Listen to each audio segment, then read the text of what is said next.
नाअहली और बदनज़मी के सबूत सामने आ गए। इलेक्शन कमिश्नर सिंध समेत 3 अफसरान मुअत्तल।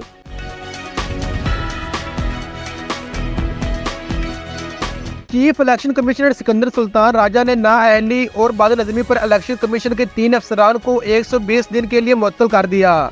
इलेक्शन कमीशन के जारी करदा नोटिफिकेशन के मुताबिक सूबाई election commissioner Sindh Sharifullah, director admin election commission Sindh Azhar Hussain Tanwari को नाअहली और बदनज़मी पर मुअत्तल किया गया। नोटिफिकेशन के मुताबिक इलेक्शन अफसर कराची खुदाबख्श को भी मुअत्तल कर दिया गया है और हदायत की है कि तीनों अफसरान इंक्वायरी मुकम्मल होने और अगले अहकाम तक कराची में रहेंगे, जबकि ज्वाइंट सूबाई इलेक्शन कमिश्नर अली असगर सियाल को कायम मुकाम इलेक्शन कमिश्नर सिंध तैनात कर दिया गया है। इलेक्शन कमीशन का कहना है कि 17 सितंबर की रात पपड़ी कराची में स्ट्रांग रूम के तालों को जबरदस्ती तोड़कर मुख्तलिफ पोलिंग स्टेशन के कई बैग को नुकसान पहुंचाया गया, जिसकी तहकीकात के लिए कमेटी कायम कर दी गई है। इलेक्शन कमीशन के नोटिफिकेशन में मजीद कहा गया है कि इंक्वायरी कमेटी में ज्वाइंट सूबाई इलेक्शन कमिश्नर सिंध नजर अब्बास, डायरेक्टर वसीम अहमद और REC लाड़काना अब्दुल वहीद शामिल है।